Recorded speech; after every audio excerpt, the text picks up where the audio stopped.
Dan il-programm qed jittella bil-għajnuna ta' Poland Waters di Perfumery, Fab Jewels, B4 Group, T. Cassara Upholstery, Lady Matic, El Salon by Marija Bonavija u Dermacol. Int min int huwa produzzjoni mtella mill-istudenti tal-ewwel sena tal-Higher National Diploma fil-Media fl-Istitut tal-Arti Kreattiva fi ħdan l-Emcast.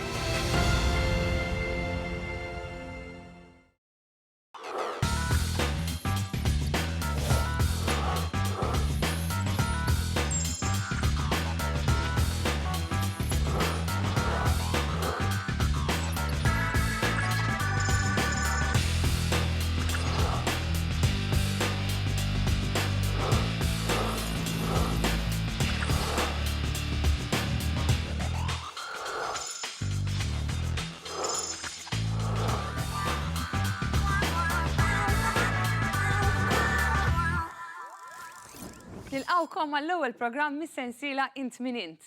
Kull programm tul dis-sensiela ħajkollu tema partikolari, però xorta waħda kull programm ħajkun divertenti, informattiv immens. Ukoll ħankun qed inlaqgħukom ma' personalitajiet differenti mix-xena lokali li ta' kull ġimgħa laqgħu l-istedina li għamlulhom Int min Int u l-isfida. Mbagħad ħajkollna personalitajiet oħrajn li ħadmu jitfit magħna biex iqajmu għarfien dwar suġġett partikolari li jkollu x'jaqsam mat-tema tal-programm. Però insomma, qabel ma nkompli ntawwa l-iktar ħanibdew mill-ewwel bis-suġġett li għandna likom illum. Fi ħanitkellmu fuq il-ħbieb tagħna b'4 saqaj. Dawk miż-żgħar nett għal kbar ħafna. U ħanibdew mill-ewwel annimal li għandna likom illum fejn ħankunu qed nitkellmu fuq iż-żwiemel. Fil-fatt aħna bagħtna student mill-Emcas il-korsa tal-Marsa ħalli flimkien mal-Marsa Sports Club ħajħolqu dal-filmat li ħataraw minn hawn ftit ieħor fejn ħanaraw ftit il-ħajja u l-kultura li jkun hemm fil-korsa tal-Marsa. Naraw ftit flimkien.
Filmat espressiv immens li daħalna mingħajr kliem fil-qalba tat-tiġrija.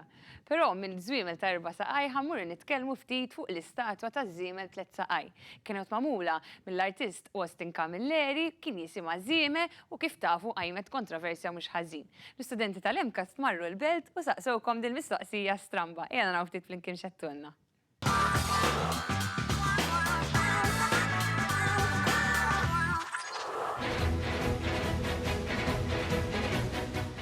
Iva u le, kellu affarijiet differenti fih, pero le mżasek, ma rajtus li jolqot ħafna. Li kellu jitħalla iż-żiemel billi ġab daqsxej il-menti fuq hawnhekk, imma kellu jitħalla għax bissi waħda nieqsa ma jagħmelx effett kien. Għalija hija biċ-ċar, tiġifieri jeżin kulħadd għandu jifhimha kif jixtiequ. Għaxej, fem, l-artist ħaseb li jtjemma bit 3 saqaj. Għasib għandu nkun jena, li mbien xej, nopponi, għanfi għandu għamlu b4 u b5 saqaj. U għaxba għamlu bit 3, good luck to him, good luck to us, għalli jidasek. Kien bla sens għalija. Mux għax sempliciment bla 3 saqaj, anke li kellu 4 saqaj xorta bla sens. Ma dik l-arkitettura għalija, fl-opinjoni personali tiegħi, u ma dik ma kienx postu għem. Jien għalija kien oġobni ħafna, attrazzjoni sabiħa kienet. Tidħolu tara mill-ewwel fil-online, fil-live, speċjalment.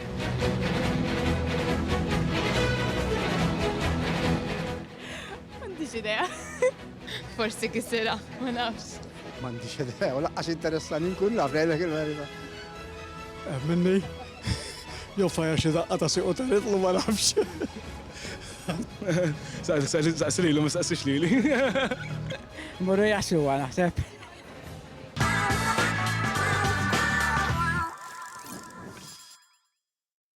Minna ftit ieħor ħanifqu għal-waqfa qasira, però iqpaw magħna ħankun qed nitkellmu fuq ħabib ieħor tagħna b'4 saqaj. Tħobbuhom ħafna daw il-klieb. Iqpaw magħna.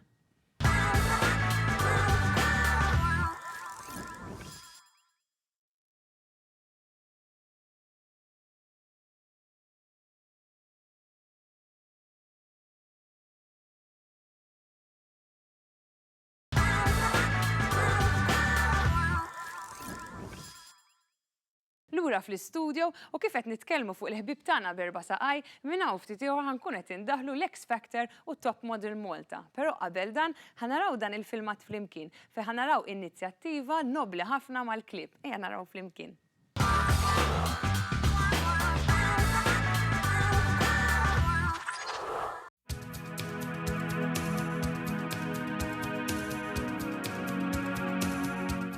Is-salvataġġi bdew bħala passatemp fil-ħin liberu tiegħi meta kont nara kelb abbandonat barra, kont nieqaf u nara kif nista' ngħinu u peress li ma kellix dak is-sodisfazzjoni jiena xtaqt bej ix-xogħol tal-assistenza veterinarja li kelli, xtaqt nagħmel xi ħaġa u din il-ħaġa noħodha bis-serjetà biex noħloq differenza.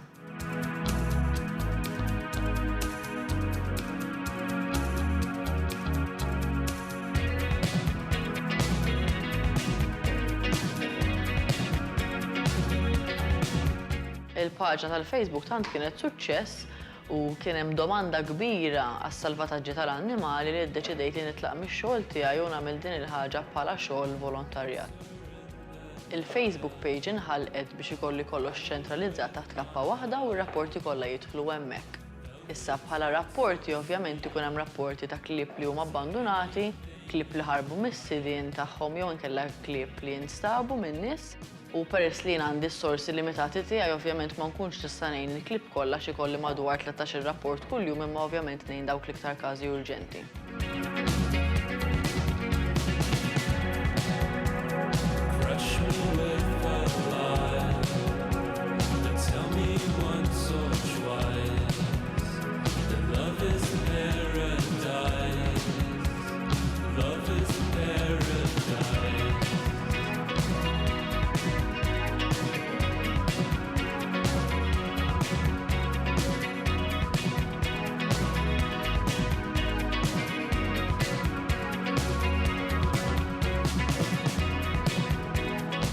Spiċċajt naħdem f'dan il-proġett ħabba sempliċi raġuni li involuti l-annimali, jiena trabbejt bl-annimali allura għandi affinità kbira u tħalt għal dal-proġett b'entużjażmu kbir.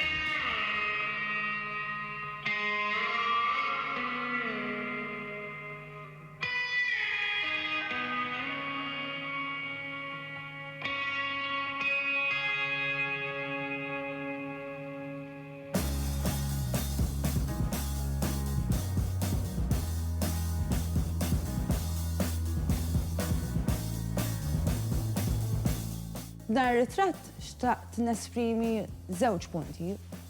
L-ewwel wieħed li din it-tfajla tgħaddi minn tbatija kbira biex issalva dawn l-annimali. U t-tieni punt hu li qed tara l-gratitudni ta' dan l-annimal li sab it-tieni ċans għall-ħajja feliċi fejn qed jieħdu ħsiebu u tawh ċans ta' ħajja aħjar.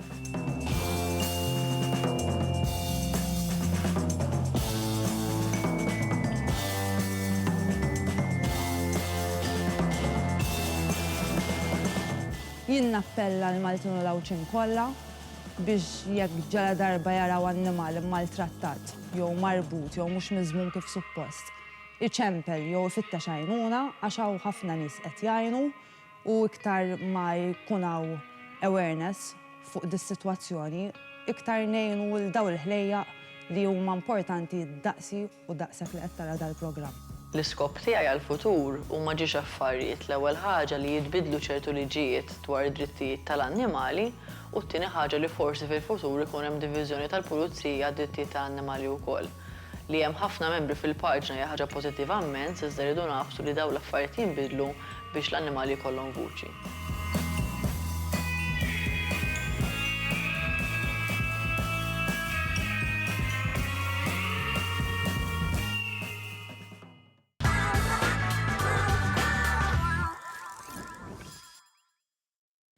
Proset tassew inizjattiva verament sabiħa.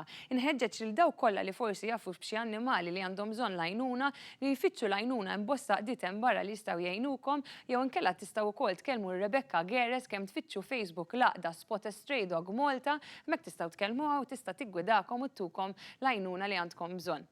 Aħna ħaniltaqgħu minn hawn ftit ieħor għax ħanifqu għal waqfa qasira però eżatt kif niġu lura ħammorru għall Gżira Awċija l-isfida li jmiss niltaqgħu minn hawn ftit ieħor.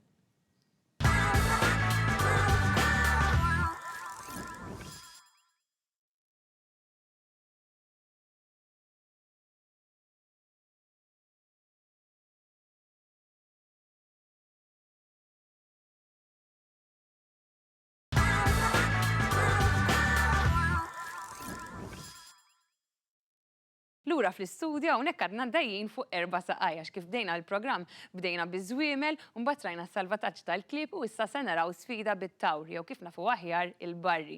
Però qabel ma ngħaddu għal din l-isfida għawdex nħeġġitkom biex titlu fuq Facebook, tfittxu Media Cast MT, hemmhekk għamlu like u share, ħajkolkom bosta aġġornamenti u xi ritratti minn wara l-kwinti wkoll. U jekk għandkom xi suġġerimenti u xi kummenti x'tħallulna, ħalluhom hemmhekk aħna nieħdu ħafna pjaċir bihom. Ħanaraw l-isfida flimkien.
fl-istudio ħanilqgħu magħna minnu fih il-mistednin u l-personalitajiet li laqgħu l-isfida ta' din il-ġimgħa li huma ħadd ħlief Mary Claire Portelli li hija modella braba ħafna li dis-sena ġiet ittielet f'Miss World Malta, din is-sena wkoll rebħet Top Model Malta u fl-2014 rebħet Miss Solidarity. Nilqgħuk magħna, kif inti? Tajjeb, ninsab tajba, inti okej? Mhux ħażin, grazzi. U wkoll ħanilqgħu magħna lil Stefan Gallia, kantant bravo ħafna li beda riċentament fix-xena tal-mużika ma diġà teħalli impatt kbir għax diġà mara l-audition fl-X Factor tal-Italja, vera Stefan? Ekku. Kif sejjer? Tajjeb ħafna fimni, esperjenza sabiħa, jonqosni nagħmel audition oħra għax this is a producer round, imma esperjenza indimentikabli. U żgur, però diġà pass tajjeb ħafna l-fatt li reġgħu ċemplulek biex terġa' tmur tagħmel audition. Kont vera happy, ġifieri, dejjem hija esperjenza sabiħa, mbagħad hemmhekk tkun qed tkompeti ma' dawk it-talenti kollha iktar u iktar. Ekku, però aħna l-isfida li tajnikom ma kellax taqsam xejn mal-karriri u l-hobbies tagħkom għax fil-fatt ħadnikom kif rajna tagħmlu rodeo kif mortu. Bżajtu xejn? Kienet tidher faċli. Tidher iktar faċli kienet milli kif taraħħa quddiemek inti taraħħa faċli ħafna ma x'int tkun fuqha kompletament reazzjoni differenti. Kif ħassejtek bżajt Mary Claire? Jien kont l-aħħar waħda li provajta, x'in rajt lilhom Għamilta l-akkuraġġ warahom? Fil-fatt samna ma morx l-ewwel waħda. Imma lex, xin tlajt fuqa u xin rajt l-dawet dawalet jaqaw fil-sens kienet tidher faċli, ma kellhomx għalfejn jaqaw, xin provajta jiena biex tiżomm ma dak il-ħabel u jaħsdek ukoll għax filli tkun sejra direzzjoni waħda u filli out of nowhere tmur direzzjoni oħra, lura isek tipprepara ruħek tara fejn sejra. Ma tkunx taf x'inhu ġej ukoll isek l-istess ħin. Ngħidu kollox alla volja rebaħ din l-isfida Carlo li sfortunatament Carlo Ġerada, producer u DJ, bravo ħafna għamel din l-isfida magħkom ma setax ikun magħna llum. U rebaħ din l-isfida, però inti ġejt ras imbras miegħu ġifieri ma kienx hemm dak-distakk. Kważi baħtanti. L-ewwel darba ġejna l-istess 32 seconds each konna. Umbat rġajna provajna t-tini darba x'nara minn ħajrbaħ bejnietna u tala 35 u jiena nqastar 31. Xorta ma kienx hemm ħafna distak. Stefan, bżajt xejn? Leta, ma bżajt, jien iktar rajta bħala esperjenza fan u nixtieq niżvela xi ħaġa. U żgur ma bżajt, għajdilna għaliex ma bżajt. Infatti, jien kont wasalt fuq il-post, l-ewwel wieħed kont wasalt fuq il-post, allura tawni ċ-ċans nippruvaha qabel, ħalli għalli xorta b'qajt lajt. Kellek ftit vantaġġ, però bil-vantaġġ xorta. Xorta b'qajt lajt. Imma ħadd pjaċir, jien ħadta vera relaxed. Dak laqwa, importanti li kulħadd ħadd pjaċir u tqajna ma' nies differenti u ġodda. Differenti wkoll fejn tas-soltu. Però għajdilna ftit Stefan li l-inftit minn rodeo, l-esperjenza tal-X Factor. Mela, bażikament. Fej bżajt liktar, il-rodeo jew l-X Factor? L-X Factor, żgur l-X Factor. Qatt ma kelli dik l-adrenalina li ħassejt dakinhar. Niftakar omna fil-5 ta' filgħodu konna aħna biex nikkjuja għax kien hemm queue enormi ta' nies u artisti differenti. U insomma, x'in kien imiss li nidħlu aħna x'hemmhekk kituna sticker bin-numru tagħna posta tifhem. X'in tħallna niftakar kien hemm kantant bravissimu Taljan. U da mill-ewwel ġie eliminat u d-dimajnejjax, ovvjament l-X Factor mhux kif narawh fuq it-television mill-ewwel hemm il-round sal-producers li jażlu min jidher qudiem il-ġurija uffiċjali. U da ġie eliminat u jiena niftakar żdiedet iktar id-doża ta' adrenalina għadd dan irid nara kif ħanamel biex inħallilu impatt tajjeb qed tifhimni jrid nimpressjonah. Tħalt kelli ġiġ diski preparati bit-Taljan u ġiġ diski bl-Ingliż u l-ewwel diska li kont nagħmlu l-essenzjali. Mill-ewwel waqqafni għax kien ilu jismaħħa il-kanzunetta u qallem milli Pjazza Grande. U mbagħad wara kantajtlu bl-Ingliż u l-feedback li kelli kien feedback li ma stennejtux. Għallulek, tista' tgħidilna ftit kliem. Literalment kien għalli ejja hawnhekk, ħad li bidi, għalli be strong, be brave, I'm very happy to see you here, għalli. Dak kien biżejjed għalija. Umbat għallu li nistenna barra, kellhom qabdu li translator x'jien sfortunatament bit-Taljan ma tantx nifhem daqshekk. U għallu li ħanerġa' nirċievi telefonata. Tajjeb. Nawguraw lek naf li fadallek ukoll issa audition oħra jekk alla jrid. Audition oħra jekk alla jrid, pass hija esperjenza sabiħa diġà biżejjed għalija jiena. Tajjeb, dak spiritu naħseb tajjeb ħafna ta' xaħat li jidħol għal dit tip ta' kompetizzjoni. Grazzi. Diffiċli, però. Mhix faċli, hemm ħafna talenti tajbin, ġifieri tikkompeti mal-krema fil-verità inti. Tajjeb, u tajjeb, sinjali inti tajjeb ukoll l-ħadd sa fejn il-ħadd. Marie Claire, li ninftit minn l-kompetizzjonijiet li tagħmel bħala modella, inti qiegħda studenta l-Istitut tal-Art u d-Design qed tagħmel degree fil-fotografija, ġifieri taħdem ħafna wkoll wara l-lenti. Ekku. Kif tħossok? Kif tadatta minn quddiem għal wara? Jien narhom l-tnejn li huma jgħinuni u jagħmluni aħjar fil-professjoni kemm ta' modella u kemm ta' fotografija. Bħala fotografija nħossni nista' nkun iktar kreattiva għax normalment meta tkun modella jisom jgħidulek x'għandek tagħmel. Allura meta nkun wara l-lenti nħossni iktar in control ta' dak li nista' nagħmel. Imma fl-istess ħin tnejn li huma jgħinuni kemm l-esperjenza tal-fotografija u l-modellar jisom jaħdmu fl-imkien jitfid biex ikomplu saħħuni f'dan il-karriera. Ekku, x'ti preferi meta tkun modella fuq il-passarella kif ġili ħadsem f'dal-kompetizzjonijiet u rbaħ tiġifieri tagħmel suċċess, jew tippreferi tkun modella quddiem il-kamera għal shoot għal xi magazine pereżempju jew reklam? Dik il-mistoqsija dawn qatt ma semmi video. Tara kanna jkunu aħna qatt ma xtaqt ikolli nirrispondi għal dik il-mistoqsija. It-tnejn li huma jogħġbuni ħafna, passjoni kbira, ma fl-istess ħin bħala passarella u hekk ħanieqaf għalissa għax għandi pjanijiet li murnejx barra, allura jisni għalissa ħnagħmel stop mill-modeling fuq il-catwalk. Imma fl-istess ħin nkun qudiem il-kamera bħala shoot u hekk toġobni ħafna x'isek ritratt wieħed ta' dak il-ħin, jisek snapshot u hemm differenza kbira ġifieri bejn waħda u oħra, ma tantx nista' nirrispondik li ma iktar li nippreferi.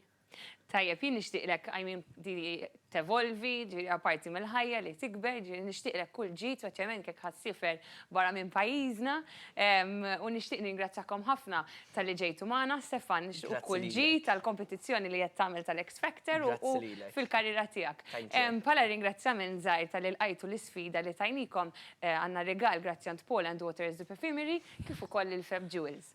Dak kien kollox minn naħa tagħna llum, dan kien l-ewwel programm, però nħeġġitkom biex tagħmlu appuntament magħna fl-episodi li jmiss, it-tieni episodju għandna ħafna x'nurukom. Niltaqgħu fl-episodi li jmiss. Ciao ciao!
Grazzi lil Lady Matic għal-ħwejjeġ ta' Niki, El Salon by Marija Bonavija għax-xar ta' Niki u Dermacol għal-makeup. Grazzi wkoll lil Gozo Rodeo Rides għall-għajnuna biex tittella l-isfida f'dan il-programm.